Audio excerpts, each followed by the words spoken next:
So today we're going to talk about letting go of your past mistakes so you can have a brighter future. A lot of us have allowed life to determine how our future is going to go. We've allowed the hurt of family. We've allowed the hurt of friends and spouses, past relationships, to determine how we operate in life. We end up hurting more people and have a lot of more regrets when we take that route. But you're only hurting yourself. You don't allow yourself to heal, but you want everybody to feel the pain you had to go through.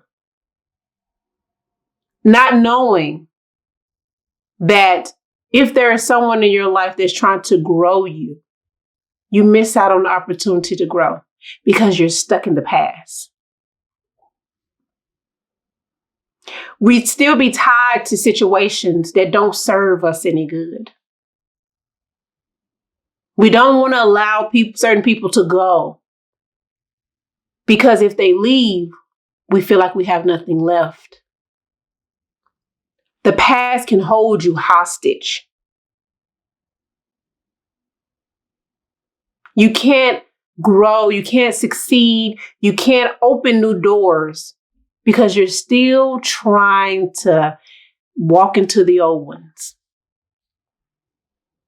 If you want to grow in life, you have to come to the realization that you have to be the one to fix you. No one can fix you. And in doing that, for example, I know for a fact that some of my past relationships and the things that I've gone through determine a lot of the decisions that I made in my future past that date. I know that to be a fact. And some of them were horrible. And I've hurt some people. And that is something that I had to come to peace with and forgive myself for and ask for them to forgive me. Because I projected the pain that I was going through on others. And so a lot of times when we come in contact with good people, the first thing we say to them is, well, see, so-and-so did this to me, this is that, or there. We're dumping all of that on them. And you don't know anything about them. And you may have missed out on the opportunity to build a relationship with a great person because of what somebody else did to you. You didn't heal from it. You allowed it to control you, and it's still controlling you. You have to let it go. And I learned that once I let that pain go and that hurt go, I was able to receive those good people in my life. I would have never gotten married or never been able to receive the man that I had if I held on to everything my exes did to me. I would have still been bitter, angry, full of rage because of what somebody else did to me. And I would have missed out on a great man. And see, we don't realize that when you're in trauma, you navigate towards traumatic people, toxic people that can't help but to thrive off of trauma. And I want you to do something. Look at your circle of people and ask yourself, what do you all have in common? If everything you have in common is geared towards trauma, it's time to fix you. If every time you and your group of friends come together and you're talking about this man ain't nothing, and did you see what that girl had on? And full of gossip that says something about you. But if you're around a group of people that are positive and you talk about growth and opportunities and what are we doing next and let's plan vacations and it's a good feeling, it's a feeling of peace, that says a lot about who you are. People don't realize you attract trauma when you're living in trauma. And I realized that a lot of the people that I was tied to in my younger years, we all had traumatic experiences in common. And it took for me to grow and mature and realize that, oh my gosh, that's the only thing we had in common. Our relationships were never healthy. And when you have if you're living in that trauma, having a healthy relationship is impossible. You have to release that trauma. You have to heal from that trauma, whether that means going to see a therapist or trying to develop yourself or talking to those people that have wronged you in some way and having a conversation.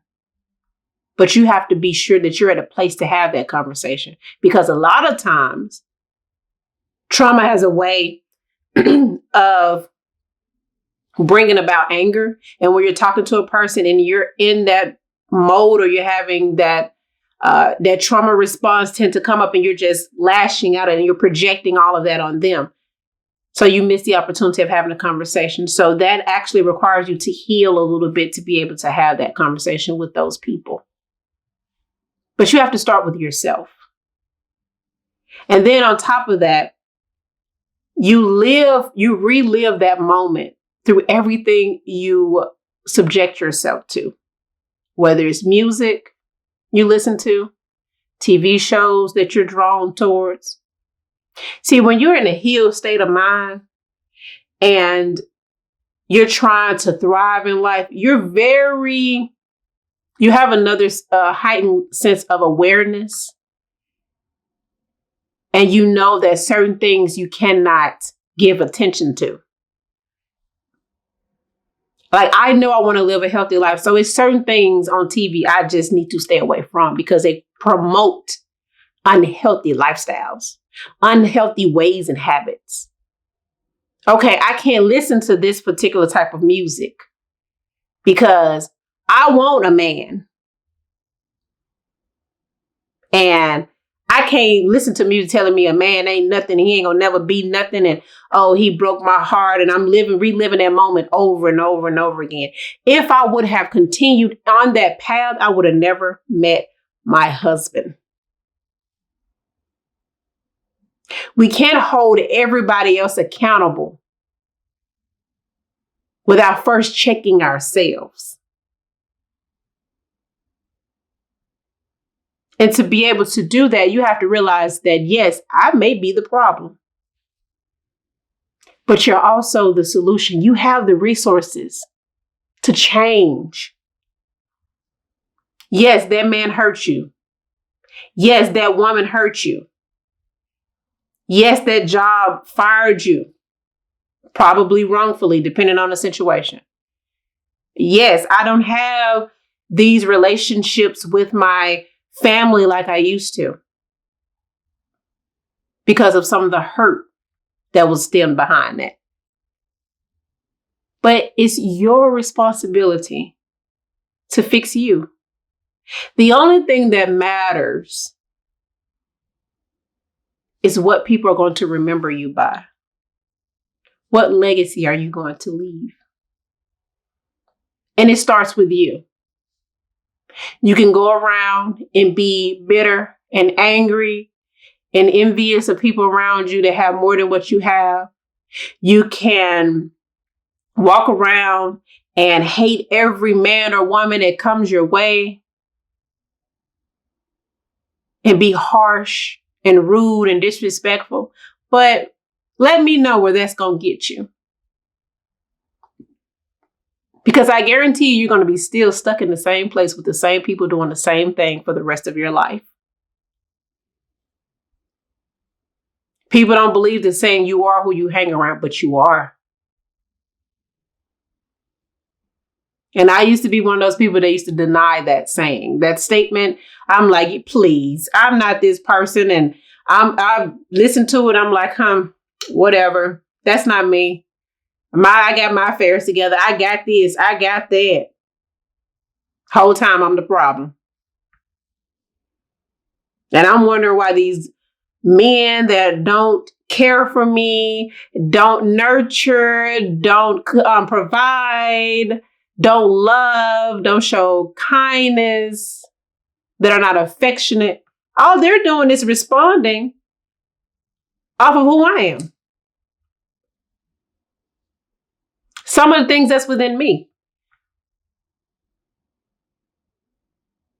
I knew I could be kind to the people that I loved, and I knew that I could be loving, and I knew that I could be there for them if they need me, and my level of affection was different. I show more tough love. I wasn't into the affection thing. But when those same people crossed me, I wanted revenge.